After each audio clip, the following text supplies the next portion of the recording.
Welcome back, friends. So how are you guys doing after the first two episodes on fear? In the first two episodes, we looked at what could be the fears that we had or that we have even now. And in that, we actually looked into the instinct fears, and those fears were what we have learned over a period of time, right? And in the second episode, we also looked at how this fear is actually a prison for us if we don't address them. Now, in this episode, let's go back to see where the root is for all these learned fears, most of the learned fears. If you start looking deeper into these particular fears that you have prepared the list from the first episode and all those which you have learned over a period of time, when you start looking deep into it, the root for these fears is in our childhood. Now, you can ask me how. So let me take an example how. Say you are a person who doesn't speak much in group meetings or even with a group of friends.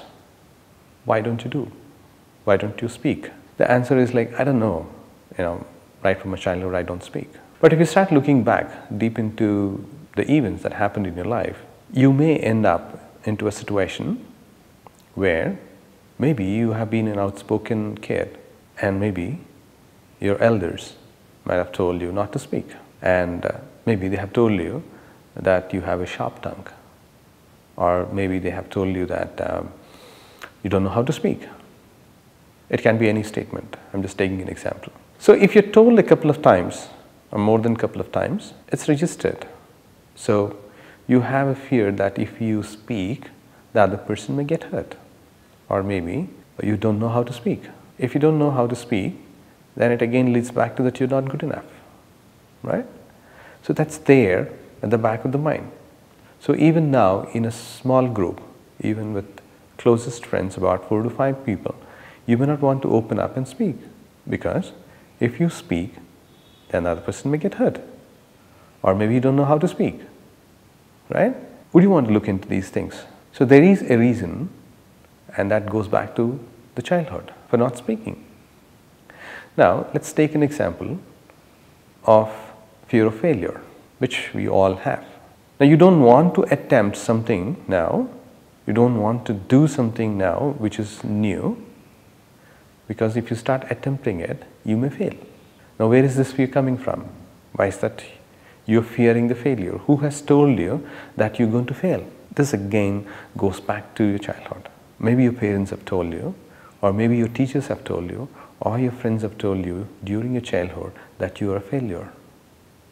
Maybe you failed your maths exam continuously. Maybe whatever you did, it didn't get successful during your childhood. And people might have told you that whatever you do, it's going to be a failure.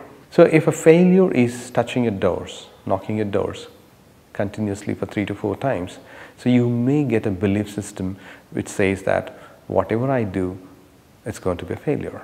So you fear to attempt anything new for the fear that you may fail. And that failure is hurt. So you're going to get hurt at an emotional level. That's the reason you don't want to be a failure, or you don't want to attempt any new thing. You don't want to do anything new. Now you see, any kind of learned fear, be it fear of change, fear of failure, fear of being ridiculed, fear of losing freedom, fear of losing control, fear of loss, fear of death, everything has a root in the childhood. Once you start looking at these particular fears, straight into the face of these fears, and start acknowledging them with honesty and courage, you will be away from these fears. So it's a good idea to go back into childhood, touch base the childhood, look at all those events that actually helped you to create these fears for yourself in your life, and clear them off once for all, and get out of the shell, get out of the prison, and bring up a new personality within yourself. It's good to have these fears, some of the fears, yes, provided you learn from it. But Don't allow these fears to create that instinct response whenever that's coming up. For all these learned experiences, all these learned fears, help yourself to go back into the childhood and address these particular fears, what you have learned over a period of time. Should you need any help on these particular areas, feel free to write to me at engagingwithlife@yahoo.com so that I can help you wherever you're stuck. If you like the content of this video, and if you like your friends to get help from this video, please feel free to share this video to your friends. Help them to define their new personality, help them to address their childhood issues. Would you be interested in doing this to help your friends? If yes, please go ahead. And in the next episode, we'll come up with a new topic. Until then, have a wonderful week ahead. Thank you for watching this video.